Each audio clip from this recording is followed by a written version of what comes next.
నమస్తే శ్రీమాత్రే నమః శ్రీకృష్ణాయ నమః. మనకి ఖగోళంలో ప్రతిసారి అనుకుంటూనే ఉంటాం కదా! మనకి మరి సెప్టెంబర్ నెల వచ్చేస్తుంది కదా! మరి ఖగోళంలో ఏ వింతలు జరుగుతున్నాయి? ఏ గ్రహాలు మనల్ని అనుగ్రహించడానికి వస్తున్నాయి అనేది తెలుసుకోవాలంటే గనక సెప్టెంబర్‌లో మంచి మంచి రాజయోగాలతో పాటు ఆహ్, పవర్‌ఫుల్ గ్రహాలు మనకి సంయోగం చెందుతున్నాయన్నమాట. సెప్టెంబరు, అక్టోబరు ఇలాగ ముందు సెప్టెంబర్ గురించి చెప్పుకుందాం. తర్వాత అక్టోబరు. అక్టోబర్‌లో కూడా మనకి విశేషమైన గ్రహాలు, పవర్‌ఫుల్ గ్రహాలు సంయోగం చెందడం వల్ల ఇన్నాళ్ళు పడ్డ కష్టాలు కానీ, బాధలు కానీ, ఆర్థిక పరంగా కానీ, ఇంకా ఏ పరంగా కానీ ప్రజలు కష్టపడి ఉంటే కనుక, కష్టపడుతూ ఉంటే కనుక, ఈ యొక్క గ్రహాల సంయోగంలో మనం ఎప్పుడు యోగాల గురించే కదా మాట్లాడుకునేది.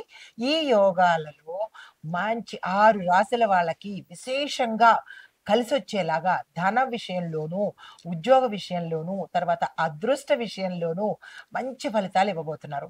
అయితే ఈ ఫలితాలు ఇవ్వడానికి మళ్ళా మీకు ఇంకొక సందేహం రావచ్చు. మ మరి యాస్ట్రాలజీ పరంగా మాకు ప్రతిరోజు దిన ఫలితాలలోనూ, మాస ఫలితాలలోనూ ఇవి కనిపించవు కదండీ! అనే సందేహం మీకు వచ్చి ఉంటుంది. అయితే ఫలితాలు అనేవి మనకి అదృష్టము అంటే ఏంటి? కంటికి కనిపించంది. కానీ మన కంటికి ఎప్పుడూ కనిపించేది దురదృష్టమే కనిపిస్తుంది తప్ప, ఎప్పుడో కనిపించే అంటే కనిపించకుండా కనిపించే అదృష్టాన్ని ఏ మనిషి గుర్తుపెట్టుకోడు. ఇది వాస్తవం. కానీ మనకి అదృష్టాలు కలిసొస్తాయి. అలాంటి కలిసొచ్చినప్పుడు ఏముంది అనేస్తారు.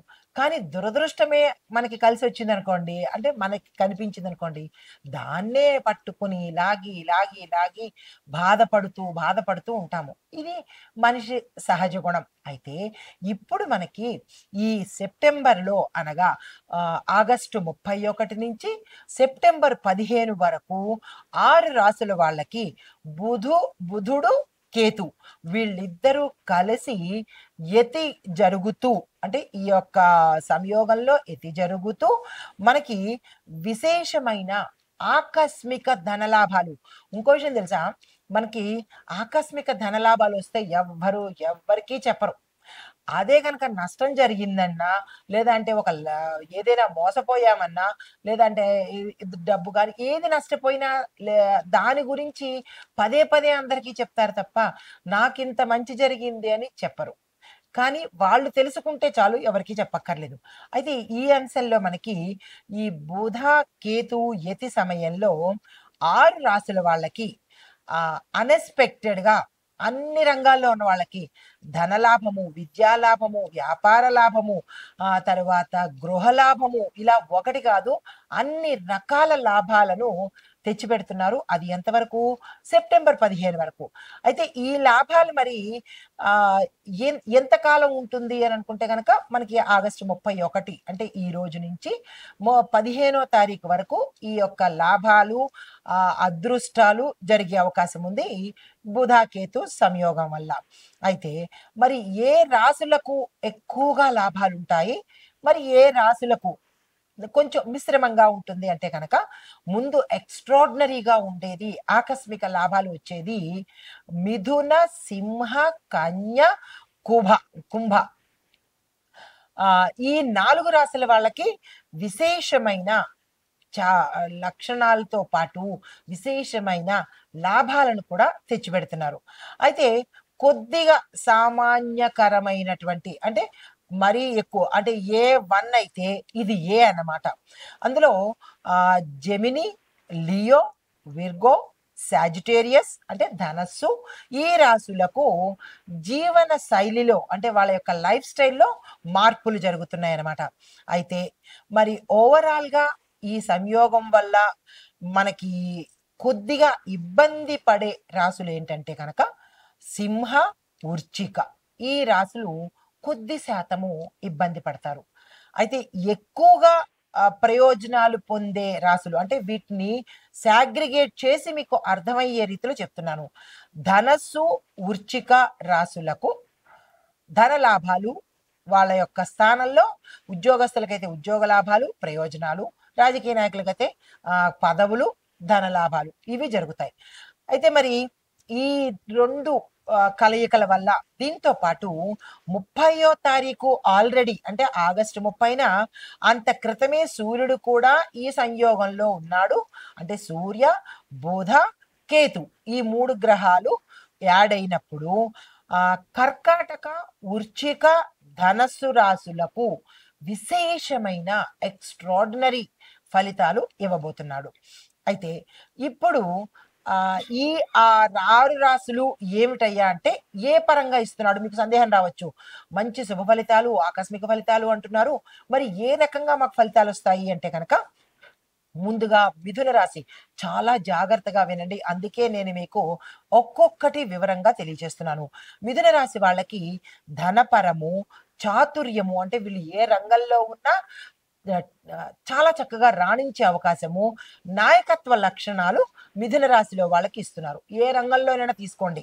తర్వాత సింహరాశి వాళ్లకు ధనముతో పాటు ఆధ్యాత్మిక లాభాలు, దాంతో పాటు సంతోషకరమైన అంటే మీరు సాటిస్ఫై అయ్యేటటువంటి చేంజెస్ మీ లైఫ్లో కావచ్చు, మీ కెరియర్లో కావచ్చు జరిగే అవకాశాలు కనబడుతున్నాయి. తర్వాత కన్యా రాశి వాళ్ళకి చూసుకుంటే కనుక ఆర్థికంగా they are very strong enough. ఎంత స్ట్రాంగ్గా అవుతారంటే ఈ సమయంలో అంత స్ట్రాంగ్ అవుతారు. దాంతో పాటు నేతృత్వ లక్షణాలు అంటే లీడర్షిప్ క్వాలిటీస్, రాజయోగాలు కలగడంతో పాటు వాళ్ళ వాళ్ళ రంగంలో వాళ్ళు ద ఐకాన్ అన్నట్టుగా ఉంటారనమాట. తర్వాత కుంభరాశి వాళ్ళకి చూసుకుంటే ధనంతో పాటు అంటే ఇక్కడ మీరు గమనించాల్సింది ఏంటి, ధనం అనేది అందరికీ కామన్ గా ఉంది ఫస్ట్ పాయింట్. రెండోది ఎక్స్ట్రాడినరీ క్వాలిటీస్, అదేంటి ఒక్కొక్కరికి మాట చాతుర్యము, నేతృత్వ లక్షణాలు ఇలాగిస్తున్నాడు. ఇప్పుడు కుంభరాశి వాళ్ళకి ఏంటి, ధనంతో పాటు వాళ్ళు ఏ పనైనా చాకచక్యంగా చేసుకునేటటువంటి నేర్పు ఇస్తున్నాడు. మరి ఇది కూడా అదృష్టమే కదా. తర్వాత ధనస్సు రాశి వాళ్ళకి మళ్ళా అగైన్ ఏమిటుంది, ధన లాభము, ఆర్థిక లాభాలతో పాటు భావ ప్రకటన అంటే వాళ్ళ యొక్క భావాన్ని ఏ రంగంలో ఉన్న వాళ్ళైనా సరే నిష్కర్షగా చెప్పడము, తద్వారా లాభం పొందడము. ఉద్యోగస్తులకైతే వాళ్ళ భావాన్ని తెలియజెప్పేటప్పుడు వాళ్ళకి సంబంధించినటువంటి కేడర్ ఇవ్వడము, వాళ్ళకి సంబంధించినటువంటి లాభాలు వాళ్ళకు వస్తాయి. విద్యార్థులకు సంబంధించిన కేడర్ బట్టి విద్యార్థులకు వస్తాయి. రాజకీయ పరంగా చూసినట్టయితే రాజకీయ పరంగా వస్తాయి. ఇక్కడ మీరు ఒకటి గమనించాలి ఏంటంటే, మాకు ఆకస్మిక ధనలాభం అన్నారు, మాకేం కనబట్టలేదు అని స్టూడెంట్స్ అన్నారు అనుకోండి. స్టూడెంట్స్కి ఆర్థిక లాభాలు ఎందుకు వస్తాయి? రావు కదా. స్టూడెంట్స్కి వచ్చే లాభాలు ఏమిటి, వాళ్ళ కెరియర్ బాగుండడము, పరీక్షల్లో ర్యాంకులు రావడము, వాళ్ళు అనుకున్నట్టుగా స్కాలర్షిప్స్ రావడము, వాళ్ళ స్థాయిలో వాళ్ళ కెరియర్కు తగ్గట్టు లాభాలు వస్తాయే కానీ ఈ ధనం వాళ్ళకెందుకు అవుతుంది? అదే వ్యాపారస్తులకు చూస్తున్నారనుకోండి, వ్యాపారంలో వృద్ధి, వ్యాపారంలో లాభాలు, వీళ్ళకి చదువులో రాదుగా. అందుకే క్లియర్గా చెప్తూ ఉంటాను ఏంటంటే, ఏ రంగంలో ఉన్న వాళ్ళకి ఆ రంగంలో లాభాలు వస్తాయి. ఇప్పుడు వ్యవసాయదారులకు విశేషమైన లాభం అంటాము అంటే వాళ్ళ రంగం ఏంటి, వ్యవసాయం చేయడం, పంటల దిగుబడి పెరగడము, దానికి తగ్గట్టుగా రేటు పలకడము, ఇది వాళ్ళకు సంబంధించిన లాభాలు. ఆ వ్యవసాయ లాభాలు తీసుకొచ్చి మనకు వర్తించుకుంటే అవుతుందా? అవ్వదు కదా. కాబట్టి లాభము అనంగానే ధనం ఒక్కటే మీ మైండ్లో పెట్టుకోకండి. ఏ రంగానికి తగ్గట్టుగా ఆ రంగము లాభాలు పొందుతారన్నమాట. తర్వాత వృశ్చిక రాశి చూసుకుంటే మళ్ళా అగైన్ ధనలాభము, కొత్త కొత్త అవకాశాలు వచ్చే అవకాశం కనబడుతోంది.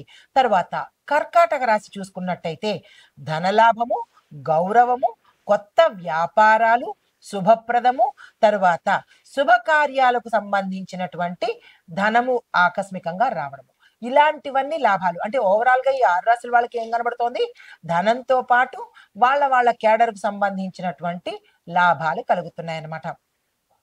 ఇది అంటే మనకి ఈ సెప్టెంబర్ 10-15 వరకు ఈ యొక్క రాసుల వాళ్ళకి విశేషమైన ఫలితాలు ఇవ్వబోతున్నారనమాట. అయితే ఇంకా మరి రాశి ఫలితాలలో చూసుకున్నట్టయితే ఒక్కొక్క రాశికి ఏ రకంగా ఉండబోతోంది అనే అంశాలను మనం చర్చించుకుందాం. నమస్తే. అయితే ఇప్పుడు మనము ఇందాక చెప్పుకున్నట్టు ఆగస్టు 31న బుధుడు, కేతు సంయోగం చెందుతున్నారు. విశేషమైన యోగం కలగబోతోంది.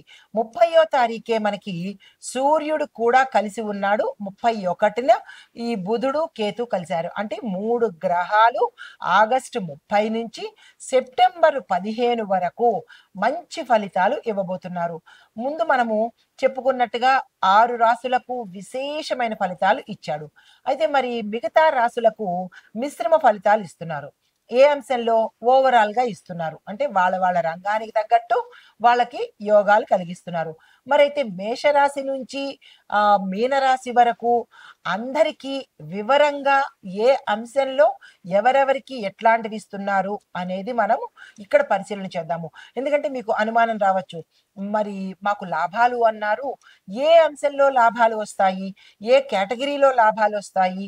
ఎట్లాంటి ఫలితాలు వస్తాయి? ఎక్కడ మేము జాగ్రత్తగా ఉండాలి? ఎక్కడ మేము సంతోషంగా ఉండాలి అనేది రాశి ప్రకారంగా మేషం నుంచి మిగతా రాశులన్నిటికీ కూడా ప్రతీదీ వివరంగా తెలియపరుస్తాను. తదుపరి రాశి కన్యా రాశి. అంటే ఈ కన్యా రాశి వారికి ఈ సూర్య, బుధ, కేతు యతి వల్ల ఆహ్, మిగతా రాశుల కన్నా కొంచెము తక్కువ స్థాయిలో లాభాలొచ్చేటట్టుగా కనబడుతోంది. అయితే అవి ఎందులో వస్తున్నాయంటే వీరి యొక్క స్వరాశిలోనే బుధుడు, కేతుడు కలగడం వల్ల వారి యొక్క యతి వల్ల ఏమవుతోంది, వీళ్ళకి మానసికంగా అశాంతితో పాటు అలజడి, ఒత్తిడి, భ్రమణము అంటే మనసు స్థిమితం లేనితనము, ఇలా గందరగోళ పరిస్థితి వీళ్ళు 15 రోజుల పాటు భరించవలసిన స్థితి ఏర్పడుతోంది. అయితే ఆర్థిక విషయాలలో ఆలస్యం అవుతాయి. అనుకున్నంత వెంటనే మీకు ఏ ప్రతిఫలము రాకపోవడంతో పాటు కొంత నష్టం కూడా జరిగే అవకాశం కనబడుతోంది. ఇలాంటి విషయాల్లో జాగ్రత్తలు తీసుకోండి. అయితే చిన్న చిన్న తగాదాలు, గొడవలు మీరున్న ప్రదేశంలో అది విద్యార్థులు కావచ్చు, ఉద్యోగస్తులు కావచ్చు, రాజకీయ పరంగా కావచ్చు, ఎక్కడ ఈ రాశి వాళ్ళు అక్కడ ఉంటే కనుక అక్కడ గొడవలు, వాతావరణం వేడవ్వడము, తగాదాలు ఇలాంటివి వచ్చే అవకాశం కనబడుతోంది. అప్రయత్నంగానే అసలు మీ ప్రయత్నం లేకపోయినా కానీ ఇలాంటివన్నీ జరిగే అవకాశం కనబడుతోంది. వాటి విషయంలో అలాంటివేమైనా కనబడితే స్తబ్దుగా ఊరుకోండి. లేదంటే పక్కకెళ్ళిపోండి తప్ప, నేనున్నాను అనుకుంటూ అందులోకి వెళ్లారు అంటే కనుక మీరు ఇరుక్కుపోవడంతోనే కాకుండా అపార్థాలతో మీరున్న స్థానాన్ని కోల్పోయే పరిస్థితి ఏర్పడుతుంది. చాలా జాగ్రత్త వహించండి. కేతుగ్రహం యొక్క అనుగ్రహం మీకు చెడు వైపు ఫలితాన్ని చూపిస్తోంది కాబట్టి జాగ్రత్తలు తీసుకోండి. అయితే విదేశీ సంబంధాలతో జాగ్రత్తగా ఉండే ప్రయత్నం చేసుకోండి. యాజ్ యూజువల్‌గా నేనెళ్ళిపోతాను, నా ఇష్టం వచ్చినట్టు నేను చేసేస్తాను అని అలా వెళ్ళినట్టయితే కనుక మీ యొక్క వ్యవహారం బెడిసికొట్టడంతో పాటుగా కొన్ని ఇబ్బందులు కూడా రావడంతో మీరు ఇరుక్కునే పరిస్థితి అవుతుంది. తెలిసి తెలియని తనంతోనో లేదా అంటే యాటిట్యూడ్‌తోనో ముందుకెళ్ళే ప్రయత్నం చేస్తే లేనిపోని సమస్యల్లో ఇరుక్కొని చాలా చాలా కెరియర్ కానీ, పరువు గాని నష్టపోయే అవకాశం కనబడుతోంది. ఈ విషయంలో జాగ్రత్తలు తీసుకోండి. అయితే ఉద్యోగస్తులకు చూసుకున్నట్టయితే కనుక ఉద్యోగంలో అంతగా కలిసొచ్చేటట్టుగాను, అంత బాగున్నట్టుగా కనిపించలేదు కాబట్టి, మీరు ఈ 15 రోజులు యథావిధిగా నడిపించే ప్రయత్నమే చేయండి. కొన్ని కొన్ని అంశాలలో జాగ్రత్తగా ఉండే ప్రయత్నం చేయండి. ఇలాగే అన్ని రంగాలలో ఉన్న వాళ్ళకి కూడా బాలేని పరిస్థితి కనబడుతోంది. జాగ్రత్తలు తీసుకునే ప్రయత్నం చేసుకోండి. మీకు చెప్పదగిన పరిహారము విష్ణు సహస్రనామ పారాయణ చేసుకోవడంతో పాటు రవికి, బుధుడికి, కేతువుకి సంబంధించినటువంటి ఏవైనా జపాలు కానీ, పూజలు కానీ, మంత్రాలు కానీ చదువుకున్నట్టయితే కనుక మంచి ఫలితాలు పొందే అవకాశం కనబడుతోంది. నమస్తే.